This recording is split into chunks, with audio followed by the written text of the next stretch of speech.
Senator Townsend. Thank you, Madam President. I yield to Senator Hansen for purposes of Senate Bill number 2. Senator Hansen. Thank you, Madam President. I'd like to ask that Senate Bill number 2 be read by title only and brought before the Senate for its consideration.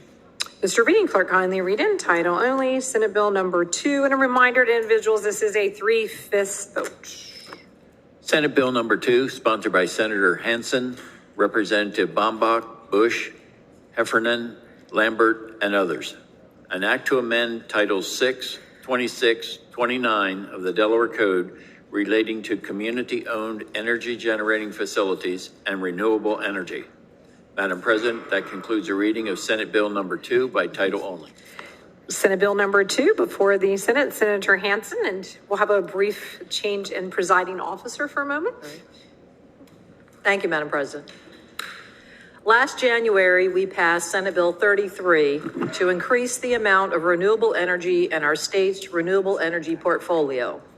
A big part of that discussion was around the knowledge that we were going to need to come back and address ways in which we could actually achieve that goal and perhaps even surpass it. One idea that we committed to looking at was the idea of community solar.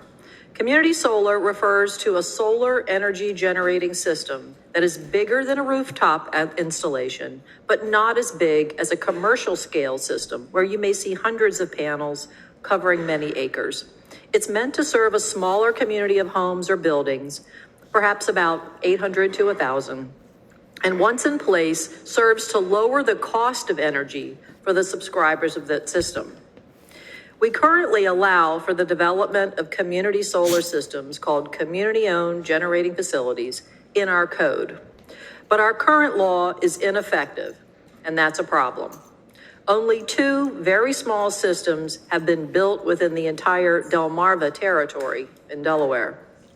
So after holding a number of large energy and climate forums and developing a large stakeholder group made up of industry, environmentalists, and government, you see in front of you Senate Bill 2. We've listened to what members in the environmental and environmental justice communities said they wanted, what leaders in the business community said they needed in order to get this industry going, and what members of the appropriate government agencies said we needed to do in order to design the program, provide consistency in regulation and consumer protection. Rarely will you be able to say that groups as diverse as the Sierra Club, the Delaware Solar Energy Coalition, the Cesar Rodney Institute, DEC, DMEC, and Delmarva Power are all on the same page, but this is one of those times. We all worked very hard with other stakeholders and members from the Public Service Commission, the Public Advocate, the Sustainable Energy Utility, DENREC, and others to bring this together. So what does this do? First, it clears some of the big roadblocks that exist in our current law, such as allowing an increase in the allowable size of the systems so that they can be built economically. And it removes the current restrictions that all customers be located on the same distribution feeder and specifically identified prior to even building the facility. Next, it puts in place a regulatory structure through the Public Service Commission that will provide consistent rules and accountability of the system owners, as well as consumer protection through the Department of Justice. It also provides for the widest range of ownership models to exist and compete in the marketplace.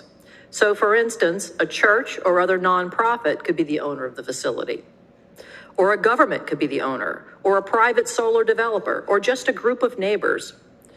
However, there's an important environmental justice component that this legislation also incorporates, and that's the requirement that any project must include 15% of low-income households. There are households that otherwise would not be able to take advantage of the lower cost of solar energy because they do not own their homes or cannot finance personal rooftop solar. Along with commercial scale solar, community solar has the potential to move us quickly to our renewable energy goals while also providing our residents with a smaller energy bill. With that, I'll note we have a number of the stakeholder members and experts here today available for any questions that I can't answer, and I'll take any questions from my colleagues. Senator Lopez. Mr. President, thank you. And with the permission of the sponsor, I'd like to be added and thank Senator Hansen for her continued great work on some of these environmental issues. Thanks, Stephanie. Certainly. Thank you, Senator Lopez. All right, seeing no questions, roll call. Mr. Secretary, will you please call the roll on Senate Bill number 2? Senator Benini. Yes. Senator Brown. Yes. Senator Ennis.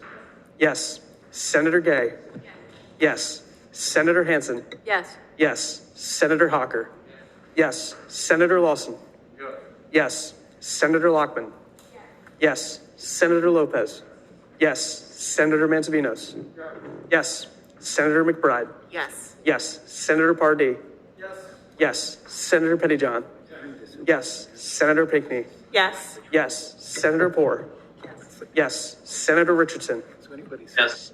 Yes. Senator Sokola. Yes. Yes. Senator Sturgeon. Yes. Yes. Senator Townsend. Yes. Senator Walsh. Yes. Yes. Senator Wilson. Yes. Mr. President, the roll call on Senate Bill number 2, 21 yes. Having received its required 3/5 majority, which I neglected to say before the roll call, Senate Bill number 2 has passed the Senate. Senator Townsend. Thank you, Madam President. I now yield to Senator Brown for purposes of Senate Bill